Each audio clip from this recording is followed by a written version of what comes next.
Hello, everybody, and a warm welcome to you all. Happy International Women's Day. Today, we are celebrating International Women's Day with our very own UCD current students and alumni.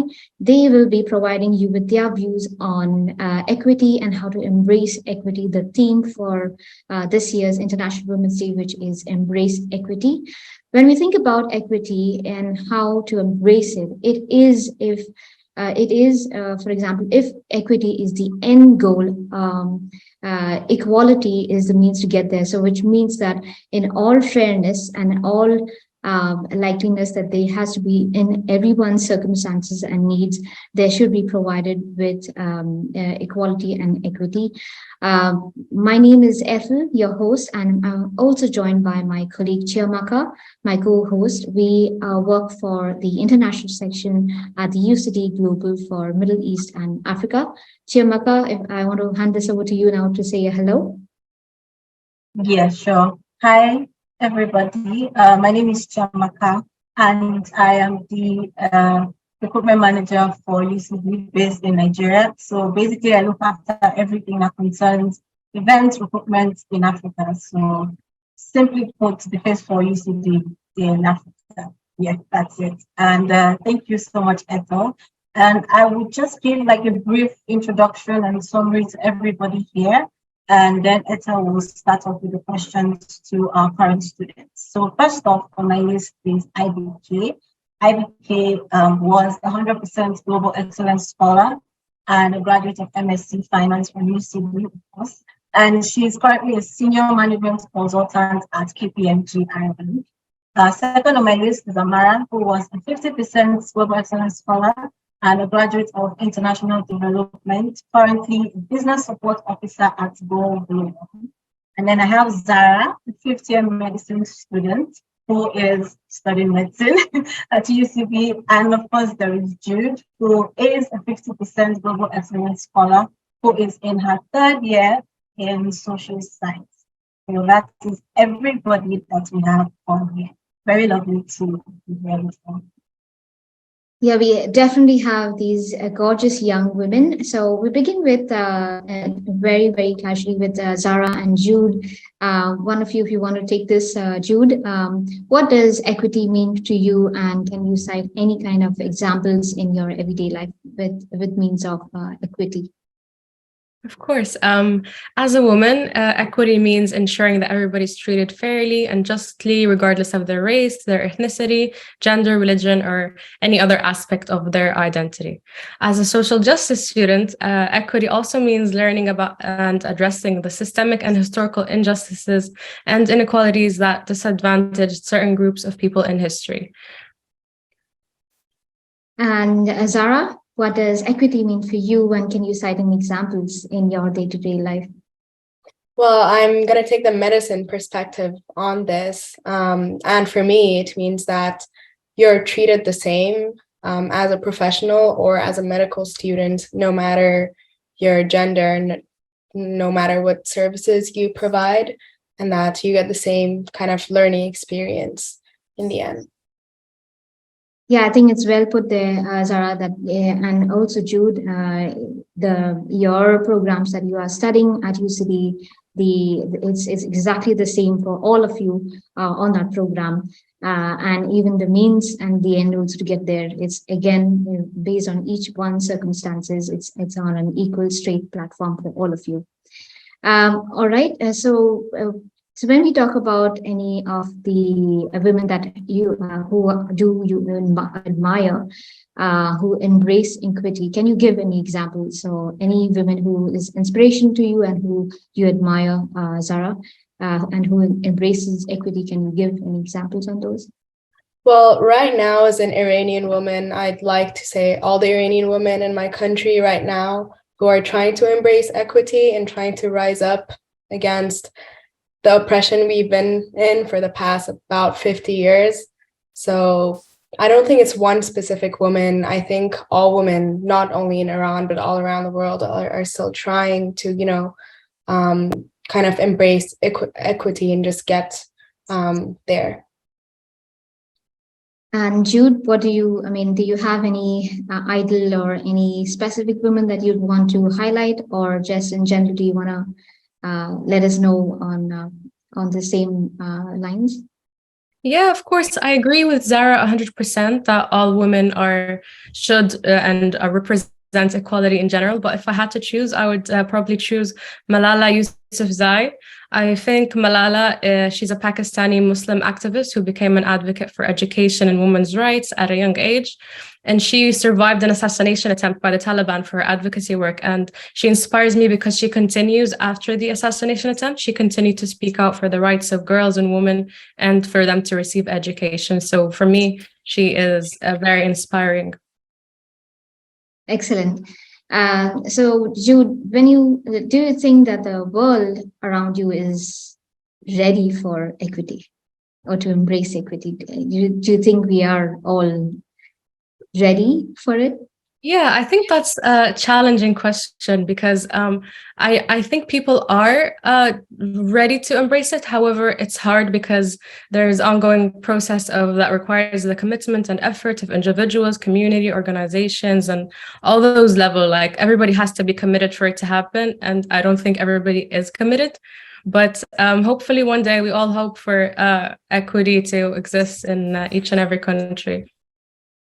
Well said there, Jude. And Zara, I want to complete with you is what advice do you have for younger women just aspiring, to get into the world, get into medicine, and also keeping in lines with this year's International Women's Day's theme of embracing equity? My one advice would be to never see yourself as less than any man or anyone in general. You have the same exact powers, if not more, to do anything that you would like to do, and nothing should be stopping you and nothing is stopping you. So if you want anything, you should just go and get it by yourself. Thanks for that, Sarah. And Jude, do you have any advice for young aspiring women? In the same role of social justice, social sciences, and that who should embrace equity? Yeah, of course. I think I'd tell them to focus on education because I think education is key to empowering women and achieving goals. Like take advantage of every opportunity to learn and expand your knowledge and learn about the history of all these social injustices that happened in the world because they are the key to change. Like you have to learn about the past in order to make a better future. Thanks for that. Chiamaka, I think you can go on now with. Yeah, thank you so much, Zara and Jude. The last things that you guys said were really powerful. Never see yourself as less, and education. And most importantly, you have to go into the past in order to change the future. That was outstanding. So I would move on to Amara and IBK and just ask questions based on equity. And I'll start off with Amara. When you hear the word equity, what comes to your mind? Thank you so much. So I think for me, when I think about equity, it's kind of the idea that one size doesn't fit all. So it's that understanding that everyone is different, everyone comes from a different background, everyone has had different experiences, and everyone would have different needs. And so we would need to take the appropriate measures to respond to people's needs because you can't just provide one solution and expect it to kind of check all the boxes for everyone. Like just kind of speaking from the context that I work in, which would be humanitarian response, we would look at maybe two different communities who would be, let's say, where acute malnutrition has been identified as a major need. However, in one society, the root cause of acute malnutrition could be just internal conflicts and the pure lack of food. And meanwhile, in another setting, it could be the fact that there's lack of nutrition education. So in those two settings, you can't just come in and be like, okay, we'll just give you guys food. You're not actually addressing the situation. You have to kind of understand, okay, what's the root cause? It might be like a surface level problem that's coming up, but usually you have to like address it. So it's just kind of understanding that everything's different, every individual is different, every society is different, and we have to. It just means that to do anything, you have to kind of take a deeper look, because yeah, everything is kind of customized to each person and each society. Yeah. Yeah, totally understand that. IBK, I'm just curious to know your meaning of equity. How would you say that that has translated into your current role? And can you cite examples of this as well? Absolutely.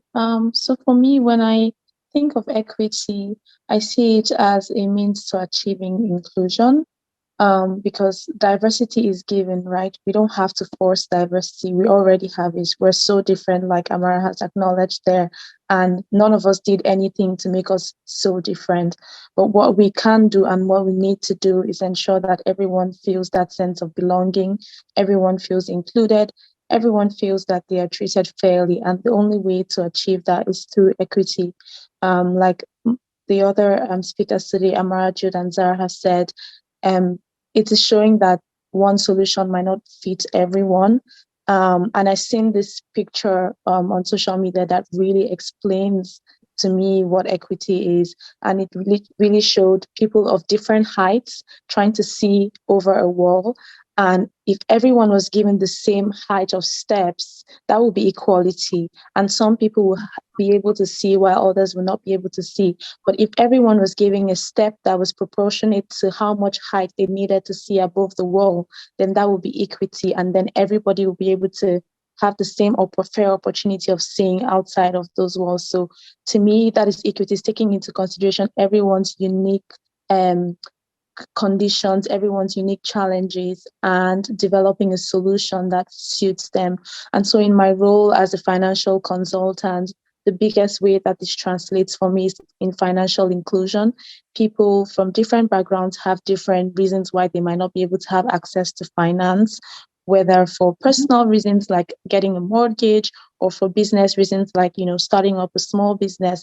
And so taking into consideration each person's unique circumstances and developing products that will be suitable for them is one way I think that we can achieve financial inclusion, rather than just putting everyone's application through a system and giving them automated decisions where the AI or the robots can take into consideration the fact that somebody is the first person to go to university in their family, or the fact that somebody has 8 siblings back at home that they're constantly supporting, which is usually considered very odd when you look at different cultures. Coming from Nigeria, for instance, is very normal as the eldest of a family to support your siblings and support your parents as they get older. But when you come to a country like Ireland, it's every man for himself, because the government looks after their people into their old age. So there's really no need as a child to take care of your parents. So when you have an application from someone who is Irish and from someone who's Nigerian, you can't give them the same considerations, because they have different needs on their finances, and all of that needs to be taken into consideration. So that is what equity means to me in my role and as a person. And today I know that we're talking about gender, but this is also something to look at from a race perspective, from a socioeconomic background perspective. And I think the socioeconomic background one is really important, because it affects every other aspect of our lives, and we can't really choose where we come from. You're just born, and there's nothing we can do about that. Thanks, Chemaka. Yeah. Thank you so much, Irike. I love the fact that you mentioned your background and you mentioned Nigeria. I mean, luckily for me, I'm not the firstborn, so my brother has to worry about taking care of the rest of us. I'm the last, so that's a good thing. But I just want to follow up with what you said about your background in Nigeria. Coming from Nigeria, leaving Nigeria, starting your study in UCB, and then now onto working in KPMG. I just want to know, what does that mean to you as a woman working in your current role right now? So one thing that I would like to commend everyone as a whole on is improvement. In the last few years, I've seen a lot more women coming into leadership in roles that are more advanced than my current role. And that has been very encouraging for me because I'm able to see people like me in leadership, and it helps me to aspire and to know that, it's possible to advance in your career as a woman, and that there will be limitations, there will be challenges, but there are avenues for you to overcome them and to advance regardless of your gender, and to advance at the same pace as your peers who are males or of other genders. So it's been an interesting journey for me. I wouldn't, because before UCD and before KPMG Ireland, I had worked in the Big Four environment in my home country. So it wasn't exactly a mad transition. It was things that I had seen. But one of the things that I observed was that there's more intentionality in Ireland in seeing women thrive in their careers than back at home. And that's based majorly due to cultural differences. And this takes me back to the socioeconomic point.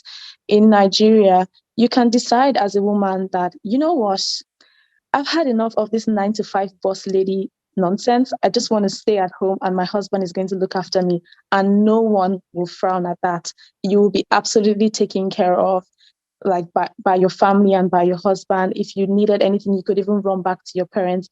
But you cannot do that here because your rent every month is 2,000 and your husband cannot possibly afford that on his own. Or you might not even have a husband. You might not be expected to have a husband. But these are things that are very different, coming from a Nigerian background or possibly even a South Asian background. So it's taking all of those things into consideration. And also, when you look at things like maternity leave policies, the way companies react when women inform them of their intentions to go on maternity leave, when you compare that in Nigeria to here, you can see that there's a clear difference, right? I remember some of my colleagues being back at home, being nervous when their pregnancy started showing that they were going to get fired because the companies might think that, they're going to be of no use to the company anymore. I remember having friends as well who were pregnant and during interviews were so scared to bring it up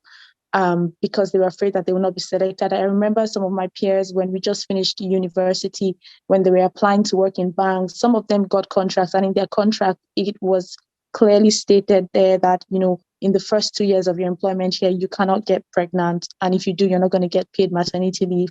So those are the barriers that we see at home. And those are the things that I'm grateful for having moved to Ireland, that there is intentionality. I have enough support as a woman to proceed in my career. Those things don't stand in my way. And working for an organization like KPMG that stands behind its women, that supports its women, that lives by equity for women, not just in words but in actions.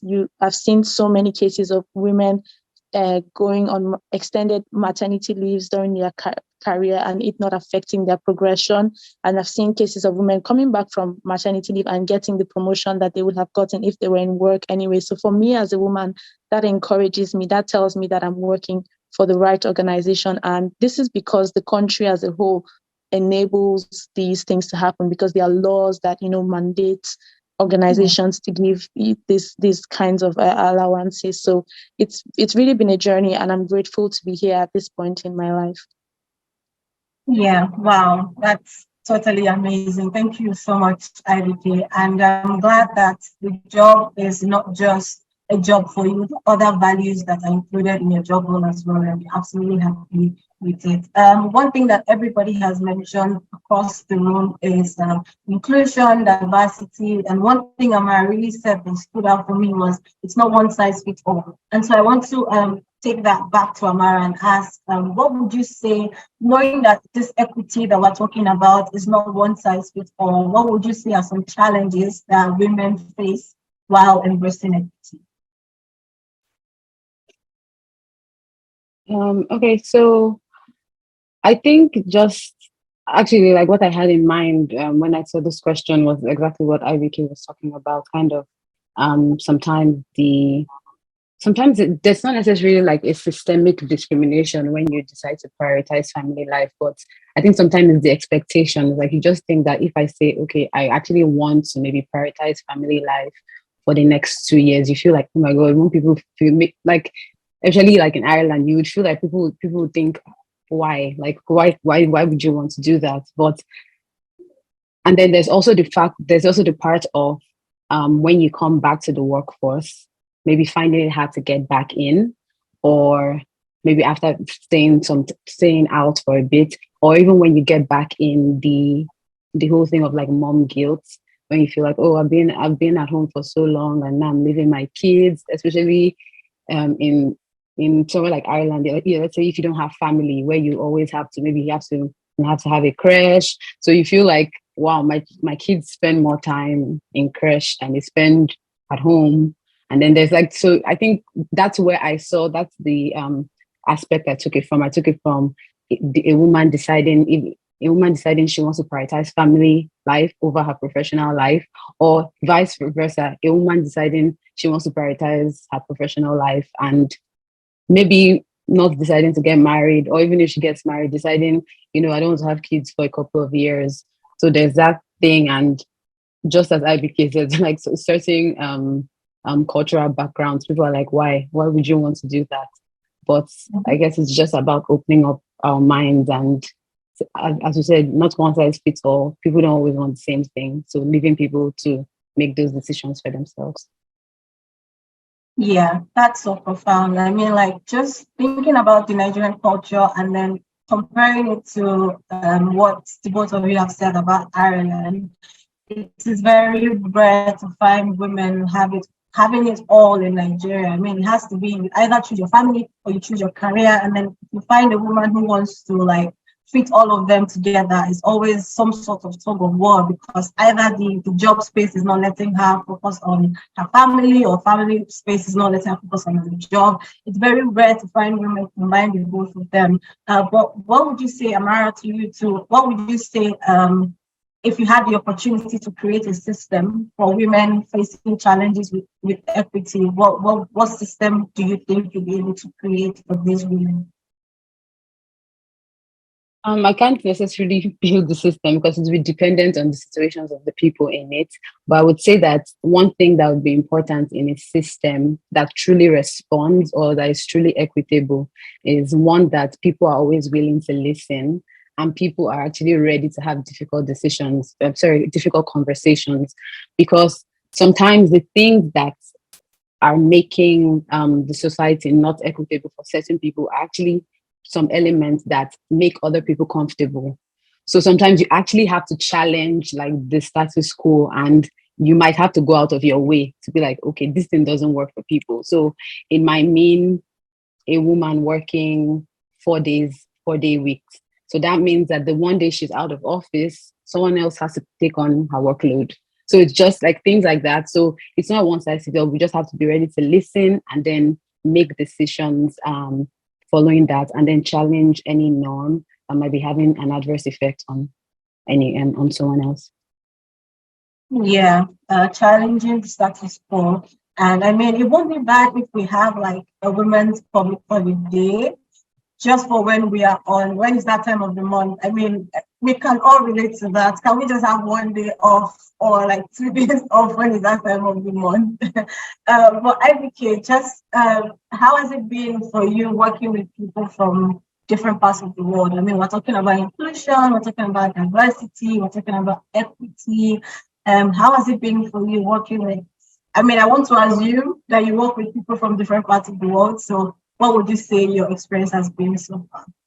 Yeah, I'll speak on that in a moment, but I just want to hold on to what you just said there about getting a break when it's that time of the month. Because just 2 days ago, I saw in the news that Spain has already, started that, and they're giving women paid holidays for women who experience inability to work as a result of menstrual cramps.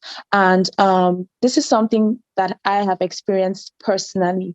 I remember, like, it's gotten a lot better now thanks to medication and, a better health system here that understands those problems and able to provide solutions that are not crazy. But back in Nigeria, I remember I've missed exams, I've missed classes, I've missed work. Like, my colleagues sort of already knew that, oh, it's almost that time. Yeah, get ready. The ambulance is coming to pick IBK soon. Like, it was that bad.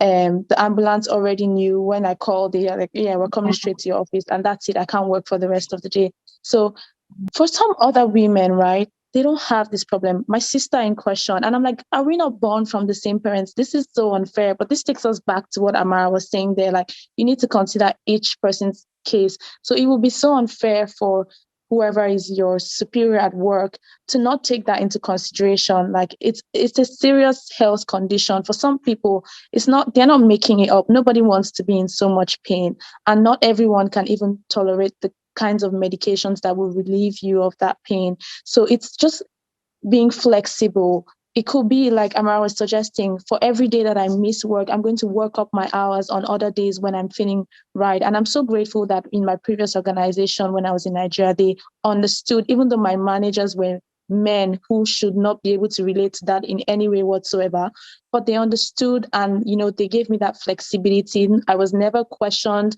No one was ever like stopping my career progression because I missed a day of work every month. It was never a topic to be broached in the first place. So if we are able to support one another as women, and especially as women, like supporting one another and not be the first person to talk one another down. The fact that for you as a woman, you don't go through that doesn't mean that if your colleague is going through that, you shouldn't say mean things like, is it not just your periods? Like, why are you crying? I've heard that from women in different spaces. So we should hold our backs. We should embrace one another and relate to all of this. And now to the question of how it's been working with people from diverse backgrounds. I'm actually one of the founding members of the multicultural committee, the ethnicity committee at KPMG Ireland. And the whole idea of the committee was that between 2020 and 2021, we noticed a steep rise in the number of international employees that we had. We had people from over 50 countries of the world at some point last 2 years. And the firm was just like, oh my God, we have so many people from different countries. There's going to be a cultural clash here. What can we do to make these people feel that they belong, to help them settle? And this was in the middle of COVID, where it's difficult for you to even form social ties because you can't go anywhere and work is fully remote. So you can't even chit chat with your colleagues over coffee. So they set up the ethnicity committee, and we, came up with two major things to support the diverse backgrounds that we have. And the first one was practicalities. So helping people settling when they first arrive in the country, helping them get registered, getting their PPS numbers. If they have kids, advising them on the school districts, helping them out with accommodation for the first few weeks, and, getting an agent to help them get a permanent place, things like that affect their day-to-day lives. And now we are just launching a body system, actually, where when you first arrive, you'll be paired with someone who has also, joined KPMG Ireland from outside the country. And that person will be able to, give you tips on things that you should do to settle in. And if give you recommendations on areas where you could shop things from your home country and that kind of thing. And then the second aspect was awareness. And in the awareness one, it was about celebrating this diversity, showcasing it, letting people know that this is who we are. We're a company that embraces diversity. And we had the maiden edition of the Multicultural Party last May, and it was a very colorful day at our Stokes Place office. We had food trucks from all over the world, serving different international dishes in tapa style. There was music from across the world, drinks, wine, beer, and we encourage people to come out in their cultural outfits as well to express their diversity. And I myself was wearing a traditional lace with my gele, and I had this huge hand fan that had Nigeria written over it, and everyone wanted to take photos with it. And I got lots of questions. What does the gele, which is a headgear, what does it represent? And it was a way for me to educate people about Nigeria. I felt immense sense of pride on that day, and it's now been, approved to be an annual event. And throughout that week as well, there was diverse foods served in the canteen. And even since then, the menu in our canteen has been, modified to show support to people from different countries, and also not just people from different countries, but people with different dietary requirements, whether it's halal food, whether it's vegans, whether it's people who are gluten-free, and taking all of those things into consideration. And just like Amara said, making sure that everyone's unique circumstance is taken into consideration, because one dish cannot be okay for everyone. So it's been very interesting, and it's, even as a Nigerian, it's been interesting learning about other cultures, but it's also been interesting learning about the Irish culture. And that's one big mistake that I think a lot of us expatriates make. We crave for our host country to accept us, but we make little to no efforts to accept our home country, to discover what they are about, to embrace their own cultures as well. And I think when we have that merging of the two, that's really where IDE will blossom. Yeah, wow. I mean, first off, trust the Nigerian to pull up to any party making a statement. And once there is food as well, best believe you're about to have the time of your life. Sorry, guys, this is just a little sidebar joke for Nigerians. We do love to party, absolutely love to party, especially with food. But I mean, from everything that you said, IDK, one thing that I can see immensely is the intentionality that has been put in place. It's the thought that has gone into it, and because of that thought, it has led to systems and processes being put in place so that everybody can feel welcome and everybody can embrace equity, at KPMG. Amara, what advice would you give to women all around the world in this year's International Women's Day, being it embracing equity?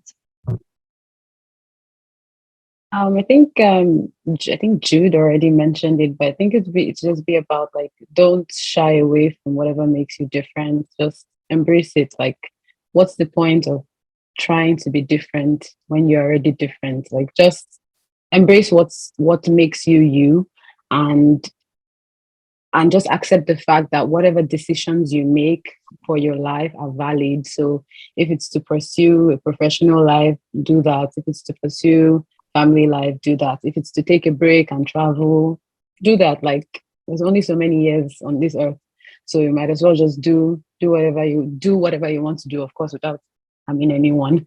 But do what you need to do, and do it wholeheartedly, and enjoy whatever season you are in at that moment. And yeah, just let your differences be your selling point, I'd say. Yeah. And do you think the world is ready to embrace equity in 2023?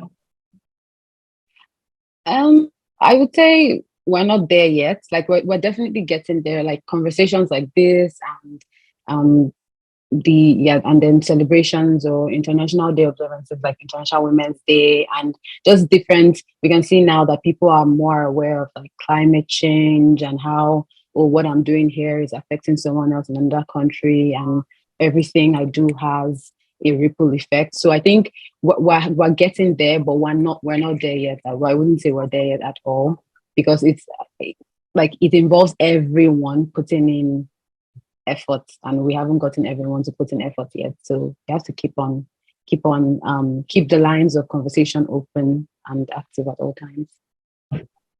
Yeah, I totally agree. We need to have these conversations, difficult conversations, and we need to always talk about it. And just lastly, IDK, I just want to hear your own perspective. Do you think the world is ready to embrace equity? I 100% agree with Amara. I think we've made significant progress, but we also still have a long way to go. And that's because of how bad things have been in the past. So it's going to take a lot of time to catch up. Women have been marginalized for a long time. So, like, give us a break, And at the same time, if I were to give parting words to every woman out there, they would be, support one another, stand by one another. Don't be the person that takes another woman down. Stand by your fellow women, encourage them, be a role model, be that voice for them where they cannot speak. If you have an opportunity to have a seat at the table, open the door for other women. And because we are all we have. Like, if we can do this for ourselves, then the heights that we'll get to are just unimaginable. Thank you, IBK and Amara. Those were really insightful and inspirational words there that you have shared. Just moving on with our International Women's Day celebration. Jude and Zara, this is for you too. You both are still currently UCD students, and you are a part of that huge 8,000 international students cohort. So, as you can see, the UCD is diverse in itself. So, what does it mean for you to be a part of this diverse university? Zara, if you want to begin, and then we'll follow by Jude. Sure. For me, being in such a diverse community means that I get to appreciate and learn so many different cultures, and just really be open-minded about not just cultures, about everyone's upbringing, their socioeconomic status. So for me, it's great coming because I live in Dubai, and I've been used to diversity. The school I went to, we had over 50 nationalities in that school. So for me, coming to UCD and seeing that it's just as diverse, it was great. But I do agree that coming here, we do miss our home so much, and we kind of forget to embrace the culture here. And so that did kind of happen to me in the first few years. But once you actually put the effort in, you just learn how beautifully different everyone is. Well said, Zara. And Jude, if you want to give your final thoughts on that. Yeah. I can't say that I can. I can't say that I can relate to Zara. I'm from Libya, and it's not the most diverse country, especially where I went to school because of the war and everything. There weren't many other cultures or other places like I could see people. So for me, coming to UCD and studying social justice really was like a puzzle that came together, like studying social justice and being in such a diverse community and such a diverse college just made me realize and see how many cultures there are in this world, and religions, and just the different backgrounds, and learning about them really builds on my social justice major. Thank you, Jude. And I think you have definitely, I mean, coming from Libya, and also Zara yourself, being an Iranian student, of course, you here in the Middle East, you guys have taken that stride, powerful women, and I'm sure for the years to come, you are going to be growing really and going really far as well. So finally, we have a few more questions for IBK and Amara. Yeah, IBK and Amara, I know that you resumed the time in UCD was during the COVID period, so you didn't really have as much interactions as you probably would have hoped, leaving your home country to come into Ireland. But I still believe that UCD played a key role, and I just want to know, Amara, that during your time in UCD, can you highlight an instance or instances where you experienced equity? Just as you mentioned, we're online, so there's not much opportunity to really interact with people. But I would say one thing that I really enjoyed, apart like amongst the many things about my program, international development, was the fact that because first of all, we're studying something that's international, so we can't the coursework can't be like narrow-minded, and then also we're also very different in terms of the nationalities of my colleagues and my classmates. But one thing I really enjoyed was the fact that we were not restricted in like our coursework. Recognizing that everyone came from different cultural backgrounds, people came from different even professional backgrounds and academic backgrounds. We were allowed to like pursue our own subject matters of interest. So I could decide to write an essay about Nigeria, and in the same program, or sorry, in the same module, I could write about Nigeria and my colleague would write about the US. And I really appreciate that. I really appreciated the fact that I didn't have to like oh, I have to learn about a new place and understand the context. So I could still write about what I wanted to write about. And by doing that, I learned more about what I was interested in. But then when it came to like the discussions in the classroom, we were then allowed to like integrate and discuss whatever our interests were. So I think in that way, I was kind of allowed to express my own different background and my interests. Yeah, thank you so much. IBK, from your study time in UCD, can you highlight how UCD instilled equity within you? And of course, you can cite examples as well. Yeah. So for me, the first thing that marked me when I started studying at UCD was how diverse the faculty was in terms of lecturers. They were from different parts of the world. In fact, I first learned about the country Estonia by studying at UCD because one of our lecturers was from Estonia. And I was like, whoa, never heard of that before. And it was very interesting for me to see that these people were given opportunities to shine in their careers, regardless of the countries that they had come from. And for me, that sealed my decision to stay back in Ireland after my studies, because seeing them, that was my first interaction. So it sent me a message to say that you can achieve a lot in your career if you decide to stay here. Like, no one will discriminate you based on where you're from. And we had a lecturer who was Ghanaian, we had a lecturer who was from Lithuania, we had a lecturer who was from Italy. Like, the faculty was really diverse. And for me, that was the first thing that showed that UCD stands for equity. And the second thing was this UCD support. Although I never took advantage of them myself because I felt like I didn't need them. Just like the analogy I gave at the beginning, I was probably one of the taller persons who could already see ahead of the wall. So I didn't need those tools, but those supports were there for people who needed them. And one of the ones that I really admired was the I can't remember what it was called now, but basically it was this setup of staff who would review your essays and your assignments before you submit them and give you feedback on things that you should do to make your essays better. And I thought that was so meaningful because you have such a diverse background of students, as Ethel mentioned earlier, and a lot of them are coming from countries where English is not their first language, or where they have not necessarily studied in English, or even when English was their language of study, their English is just not, as good as they would have wanted it to be. And so having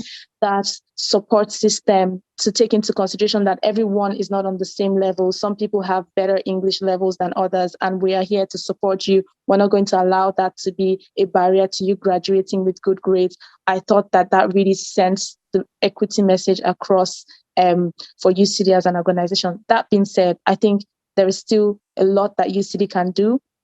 UCD can do better, especially when it comes to acknowledging that people have come from different socioeconomic backgrounds and not everyone can afford the fees. I myself am a beneficiary of the scholarship, as you rightly mentioned, and I'm so grateful for that. But it would be so helpful if, that could be expanded and more students could be offered scholarships, and really taking into account their socioeconomic background. And I understand that it's important to have excellence on all sides in your academics, in your career, but I think the factor of affordability should also really come to play when awarding these scholarships, because like we've said here today, there are some people who need these scholarships more than others. So thank you, Amaka.